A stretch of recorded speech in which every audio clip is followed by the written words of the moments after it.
I finally got the head for the capri back. It actually had a pretty quick turnaround. It was only like a week, so that's pretty good. It was more on me waiting to go get it because it is like 30 minutes away from me. But I have it now, and I just got to run down to the parts store real quick. I know they have a head gasket. I'm just doing a head gasket. I'm not doing the full kit. They have that in stock. Head bolts, I'm not sure. I might have to order those because they're yield to torque bolts. So I really don't want to reuse them. Definitely don't want to break any bolts. I'll just buy new ones. Hopefully they have them, and if they do, I'll be slapping at least the head on today. Since I lost one of the thingies here, I'll show you. I have them sitting on top of the wagon. It's what the cam rides on to push on the actual valve spring. I had them sitting on top of the 81. I started it, ran it, and it vibrates just enough to where everything, they all moved. And one of them apparently fell, and I have no idea where it's at. So I might actually go to my local junkyard. I know they had a Capri there from the other day that I went. So I might just get that off quick and just take it in case I cannot find the one that actually fell off from this one. So yeah, other than that, should be pretty much. Hopefully, if they have parts, I'll get started on that head today. All right. So yesterday I tried to find the head bolts. I couldn't. Uh, After some searching, obviously I already knew if they say if you're gonna go with ARPs, actual head studs, you just buy like an 86 to 94 Miata. So I figured I'd look them up for the actual just stock head bolts for a Miata, and I found them for like 35 bucks. So I went and got them at O'Reilly's because they actually had it. Compare them to the old ones, and they're exactly the same. They just don't come with the washer. So I'm just going to use my old washer and swap it over. And then I got the head gasket and some copper steel for intake and exhaust gaskets since I'm not buying them new. So works for me. Like I said, about some copper spray. Here's the old head gasket, obviously junk. New one, I went ahead and bought a thermostat. Since they took off the neck on the head for us, so they had to remove it, might as well. So here's the new bolt, and the old ones are right here. Like I said, it's exactly the same thing, even same head size. Just mine is a washer, but I was gonna reuse the washers and go from there. I got it pulled in the garage. It's my little man over there. The other one's still at school. Uh, Time to clean the block surface, and then pretty much after that, time to bolt the intake to the head and drop it in. So some will clean the garage. But here's the head. Freaking looks brand spanking new. Valve job. And I'm used to Honda heads, and that's like not even, that's the intake, and it's not even the size of not even the size of the exhaust on a B series or even D series, I wouldn't think. Look at the exhaust, tiny, but for where it is, it should be fun. So I got the surface cleaned up. There's a couple spots. Obviously, you can see where the old head gasket was. Kind of debating if I should put copper gasket on there or not, but it not being an MLS gasket should crush, and if there's any like small divots or whatever, should get rid of all that. So I might just actually drop it in like this and just go with it. I mean, copper gasket would help it seal a little better, but I'm not too concerned really. I think, like I said, being that mature that it is, it'll crush enough to where it'll cover any of that stuff. So head's ready to go back in. Got the intake bolted up. I use the same stock intake that it came with. I just coated it with copper gasket. So like I said, now it's ready to get bolted back down. So like I said, I swapped the washers over to this. The only torque specs I found for the Capri was 37 or 30 some foot-pounds, and you do 120 degrees. Other than that, I didn't find anything, so I looked up the Miata, and they say do 56 to 60 foot-pounds, which I mean sounds about right. So I'm gonna try one bolt and see what it goes to doing 120 degree. See what my torque wrench marks it at, and then I'll decide if I want to do that or if I just want to do the 60 foot-pounds and call it quits. So I'll start dropping them in. Obviously, you want to soak the tip in oil, that way it's not dry. Then drop them in and do that to all of them. And then start the torque specs. I get to the junkyard, but I might be out of luck because I don't see that Capri that was here the other day. I might be booked. We'll see. Hopefully I find what I need, but I'll walk around some more. So that's a bummer. Cold as fuck out, by the way. Yeah, the Capri was gone, so I just walked around looking for other stuff that I might be interested in. I was trying to find like a Kia Sophia, or whatever you say it. Uh, Maybe that would have been the same. Also, Ford Focus have that same style of thing that I need, but I'm just not sure if it's the same like profile stuff, so I didn't even bother. But the only Capri they had was gone, so that's a bummer. So I'm gonna get on online. I don't even know what that part's called to look it up, but I'll figure it out. Then I'll start looking. I'll look at home too.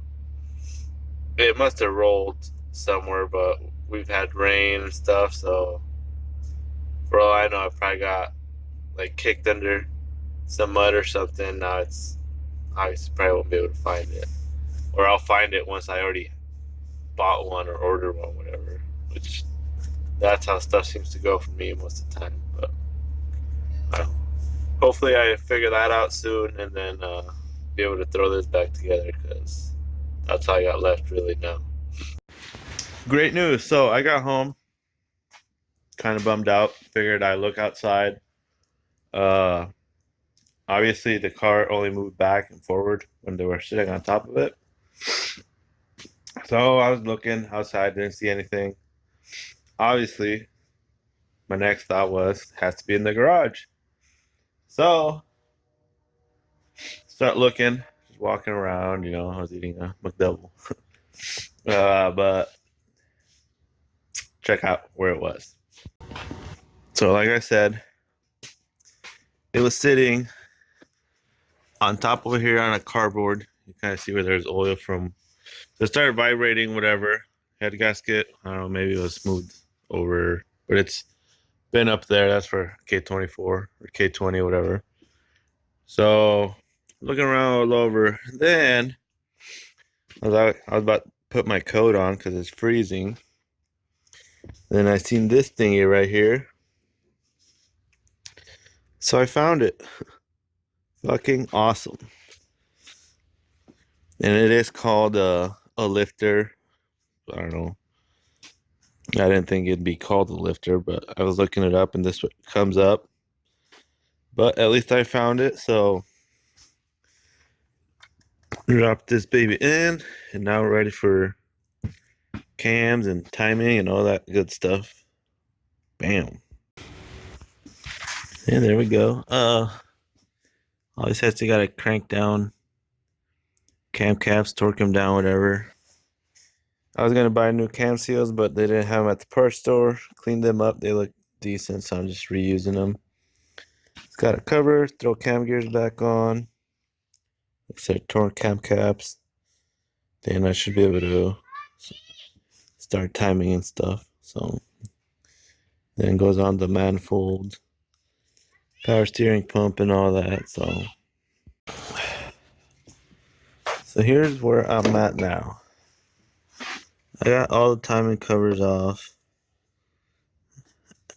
where I can access the timing belt, obviously, and the tensioner back here. I should probably power wash it because it's pretty oily down there.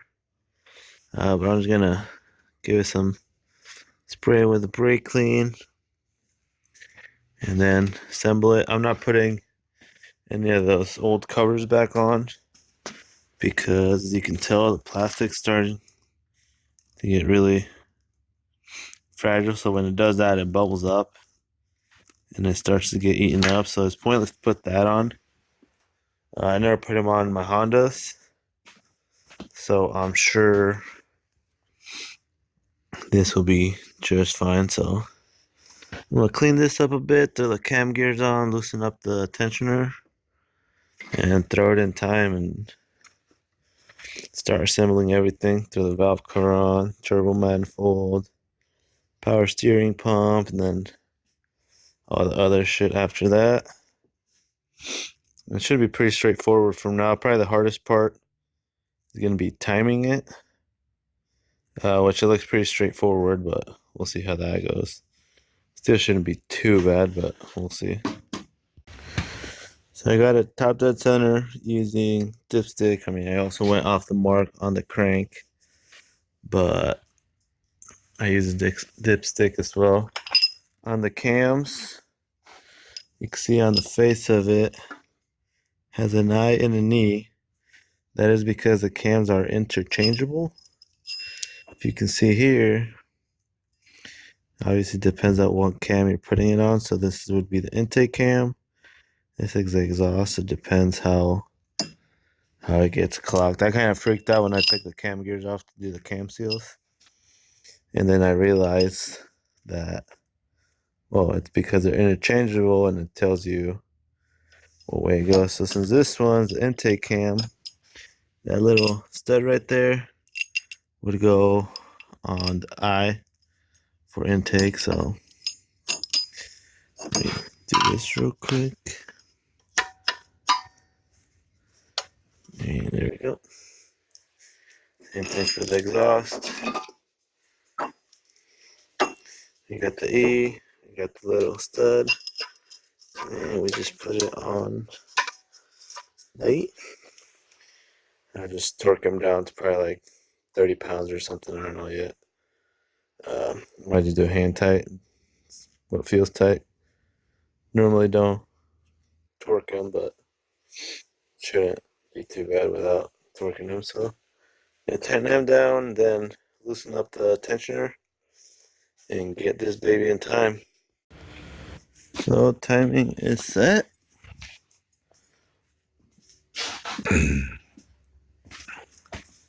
Right on the money. Marks. Just gotta throw, like I said, I didn't put any of the covers on. It should be perfectly fine. Throw the water pump pulley on, the belt. Then I'll start doing the power steering pump. Then after the power steering pump goes the turbo manifold, or the other way around. I think it's the turbo manifold, then the power steering pump, because I have to remove the power steering pump to be able to get this 2 bolts on the manifold.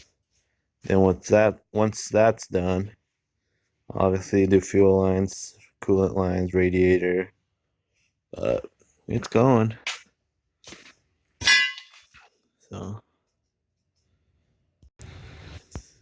alright, so I got manifold in, power steering pump in, timing, alternator is tight.